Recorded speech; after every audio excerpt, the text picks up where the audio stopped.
بسم اللہ الرحمن الرحیم۔ السلام علیکم، آپ دیکھ رہے ہیں ہمارا چینل ذرا سوچیے۔ آج ہمارا ٹاپک ہے ہسٹری آف نمبرز، اعداد کی تاریخ۔ تو آئیے شروع کرتے ہیں۔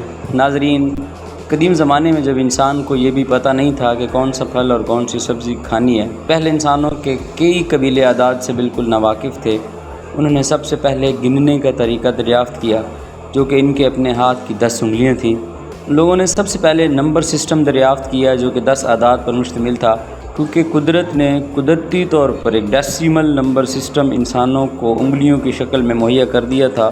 جب انسانوں نے گنتی شروع کی، تب انہوں نے خود کو باقی مخلوق سے بالا سمجھا، اور جب انہوں نے 10 نمبر سے زیادہ کی گنتی کرنی چاہی تو انہوں نے پھر انگلیوں کا استعمال کیا اور انگلیوں کو بہم کر کے نیا نمبر بنا دیا۔ اور جب انہوں نے ان کا اظہار کرنا چاہا تو 11 کو 110، جیسے لاطینی زبان میں ڈیسم کہتے ہیں، اور آج کا جدید 11 ادبی زبان کے لفظ آئن لفٹون سے نکلا ہے، جس کا مطلب 1 ہے، یعنی 10 کے اوپر 1 مطلب 11۔ اسی طرح 12 کو 12 کہا جاتا ہے، 20 کو 20 یعنی 2 اور یوں آگے کی گنتی ہوتی تھی۔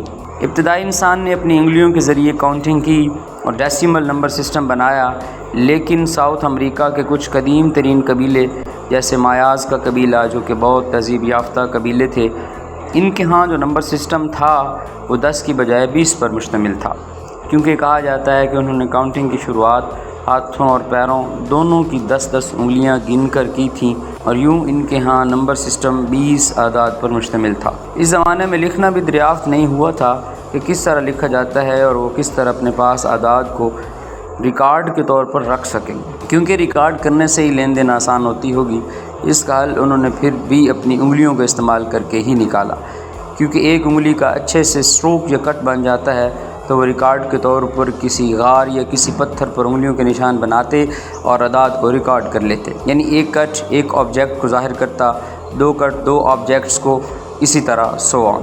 اور پھر جب ان کا ٹوٹل کرنا چاہتے تو وہ سارے کٹس گن لیتے، اور شاید اس لیے قدیم غاروں میں اس طرح کے نشانات ملتے ہیں، کیونکہ لوگ انہی غاروں میں رہتے تھے تو وہاں بولے ہوئے اعداد انگلیوں سے بنا کر ریکارڈ کر لیتے ہوں گے، اور یہی طریقہ کار سالوں صدیوں تک جاری رہا، یہاں تک کہ 16 صدی کے اولیہ دور میں ہسپانیہ کے باشندوں نے امریکہ کا رخ کیا، اور انہوں نے 60 سے زائد تباہ کن شہر دریافت کیے، جو کہ اس وقت کے ضلع یوکاٹان کا حصہ تھے اور اب میکسیکو کا حصہ ہیں۔ وہاں کئی مسمار شدہ مندر، محلات اور کئی زیر زمین باقیات ملیں، جو کہ مایا پیپل کے بنائے ہوئے تھے۔ یہ وہی لوگ ہیں جو ہم نے اوپر بتایا ہے کہ جنہوں نے 10 کی بجائے 20 اعداد کا نمبر سکیل بنایا تھا۔ ان مسمار شدہ کھنڈرات میں کئی ایسے مجسمے ملے جن پر 20 تک اعداد کے نشان بنے ہوئے تھے، جو کہ ڈاٹس اور ڈیشز سے بنائے گئے تھے، اور سب سے بڑی بات کہ ان مجسموں اور پتھروں پر 0 کے سمبل بھی بنی ہوئی تھی۔ اس سے اندازہ لگایا جا سکتا ہے کہ ان کے پاس کوئی اباکس یا کاؤنٹنگ فیمیل جیسا کچھ ہوگا، جہاں 0 کا مطلب کچھ نہیں کا ہوگا۔ اس کے بعد ہیبریوز اور اہل یونان نے اعداد کو ظاہر کرنے کے لیے کچھ الفابیٹس استعمال کیے، جو کہ ABIK جیسے ہی تھے، اور وہ اس طرح تھے۔ نمبر 1 A، اس سے مراد الفا، اس کا مطلب 1 تھا۔ نمبر 2 B سے مراد بیٹا، اس کا مطلب 2 تھا۔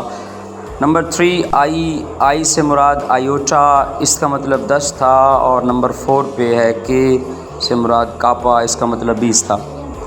اور پھر جب 12 لکھنا ہوتا تو آیوٹا بیٹا لکھ دیتے، اور یہ سمبلز تبدیل نہیں کیے جاتے تھے، جیسا کہ آج کل 12 کو 21 کر دیتے ہیں، لیکن اس وقت 21 کے لیے کاپا الفا لکھا جاتا تھا، اور یوں کاؤنٹنگ آگے کی جاتی تھی۔ اہل یونان کا سب سے بڑا کارنامہ یہی تھا کہ انہوں نے الفابیٹس بھی دریافت کیے اور ڈیسیمل نمبر سکیل کو بھی برقرار رکھا، اور اعداد کو ایک بالکل نئی ریپریزنٹیشن دے دی۔